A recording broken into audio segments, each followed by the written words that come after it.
안녕하세요. 오늘은 원종복랑금과 방울복랑금에 대한 이야기를 해볼까 합니다. 이 원종복랑금 같은 경우는 잎이 길고 짧은, 잎이 얇고 긴 그런 특징을 가지고 있다 그러면, 방울복랑금 같은 경우는 잎이 짧고 초록빛 잎이 강한 그런 성질을 가지고 있습니다.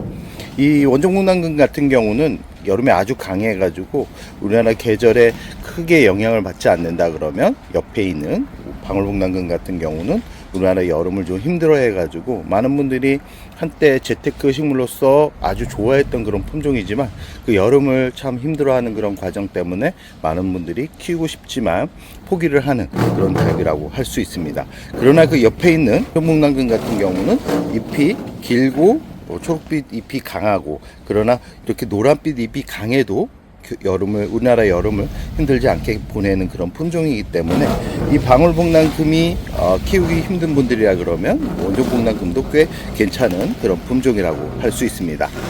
오늘 강릉에 바람이 엄청나게 붑니다. 하우스 안이 따뜻하긴 하지만 바람 때문에 좀 시끄러운 소리가 많이 들릴 수 있습니다. 오늘 두 품종을 왜 소개해 드리냐 하면, 봄에 가장 재밌게 키울 수 있는 그런 품종이고 번식하기가 아주 좋은 품종들이기 때문에 봄이 왔을 때 한번 키워보는 것도 괜찮겠다 싶어 가지고 오늘 두 품종에 대한 특징과 설명, 그리고 여름에 오기 전에 어떻게 준비를 해야지 무더운 여름을 잘 견딜 수 있는지에 대한 약간의 팁을 말씀드리고자 영상을 찍게 되었습니다. 그럼 방울복랑금부터 시작을 해볼까 하는데요. 이 방울복랑금 같은 경우는 아까도 말씀드렸듯이 여름을 아주 힘들어하는 그런 품종이지만, 여름만 잘 넘긴다 그러면 봄, 가을, 겨울을 아주 예쁘게 키울 수 있는 그런 품종이고요. 뿌리가 잘 내리면 이렇게 전체적으로 잎이 두껍고 짧고, 그리고 예쁜 색감을 이렇게 보여줍니다.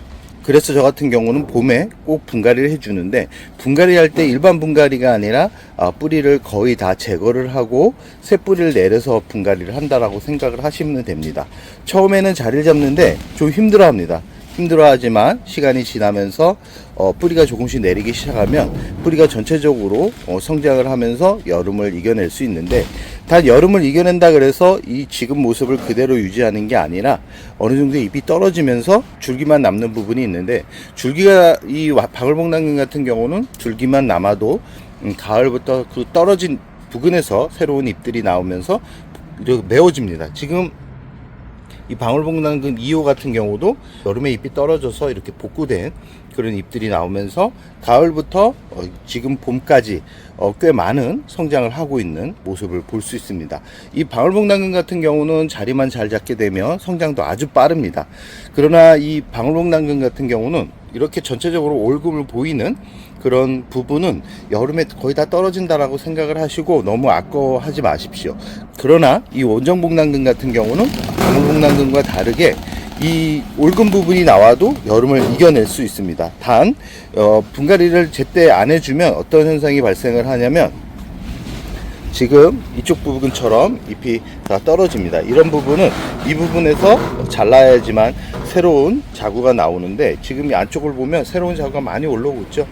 지난 분갈이를 하면서 11월 분갈이를 하면서 자구가 많이 생기기도 했고 많이 성장을 하기도 했습니다. 이 원종복랑금 같은 경우는 방울복랑금과 다르게 그렇게 크게 손이 많이 가지는 않는 그런 닭이라고 할 수 있고요. 친구 같은 경우도 분갈이를 해주는 게 좋은데, 저 같은 경우는 11월 정도에 분갈이를 했기 때문에 올해는 봄에 분갈이를 안 할 예정입니다. 그러나 이 아까 말씀드렸듯이 이 방울복랑금은 뿌리를 많이 손질했다 그러면, 이 원종복랑금 같은 경우는 방울복랑금만큼은 아니라 단 중간 정도, 반 정도 뿌리를 잘라 가지고 바로 심어 주는데, 이 바로 심어 주고 가끔 뿌리가 많다 그래서 물을 많이 주시는 분들이 있는데, 물을 많이 주시면 안 됩니다. 물을 한 20% 정도 적게 주는데, 그것도 2, 3일 후에 물을 주라는 말씀을 꼭 드리고 싶습니다. 이 방울복랑금 같은 경우는 뿌리를 많이 손질했기 때문에 물은 한 일주일 정도 지나서 물을 주면 되고요. 번식 같은 경우도 가을보다는 봄에 해주는 게 좋습니다. 봄에 이 지금 마음에 들지 않는 줄기를 잘라가지고 한 일주일 정도 말렸다가 흙에 꽂아두면 한 일주일 정도면 뿌리가 내리면서 또 다른 모양을 만들면서 성장을 시킬 수 있는데, 단 이 줄기를 자를 때는 노란빛 얼굴이 강한 그런 잎을 자르기보다는 이렇게 초록빛 얼굴을 가지고 있는 줄기를 잘라야 성공 확률이 높다라는 말씀을 드리고 싶습니다. 워낙 성장이 빠른 그런 품종들이기 때문에 이 품종들 같은 경우는 화분을 작게 쓰기보다는 화분을 크게 쓰는 게 좋고요. 화분을 크게 쓰면 장점이 뭐냐면 물을 자주 주지 않아도 수분을 어느 정도 화분 속에 수분이 머금고 있지만 단 뿌리가 많지 않은 그런 식물들 같은 경우 화분이 크게 되면 과습으로 물러 떠날 수 있기 때문에 화분의 크기에 따라서 물 주는 기간을 정해 주는 게 좋습니다. 그리고 이 방울복랑금이나 원종복랑금 같은 경우는 꽃대가 이 생장점에서 나옵니다. 지금 이 성질 급한 원종복랑금 같은 경우는 이렇게 생장점에서 나오는데, 지금 원종복랑금 뿐만 아니라 방울복랑금 같은 경우도 이 꽃대가 생장점에서 나옵니다. 이 다른 품종들 같은 경우는 꽃대를 빠르게 잘라주면 더 많은 꽃대가 나오는데, 이 원종복랑금이나 방울복랑금 같은 경우는 꽃대를 빨리 잘라줘야지만 새로운 자구를 만들어내고, 지금 이쪽 부분 같은 경우는 자구가 이렇게 나오고 있죠. 이런 부분이 여름까지 성장을 하지 않는다 그러면 그 부분이 문제가 되게 가지고 결국은 죽게 되는 경우가 발생할 수 있기 때문에 최대한 빨리 꽃대를 잘라 가지고 자구를 만들어내는 게 좋고요.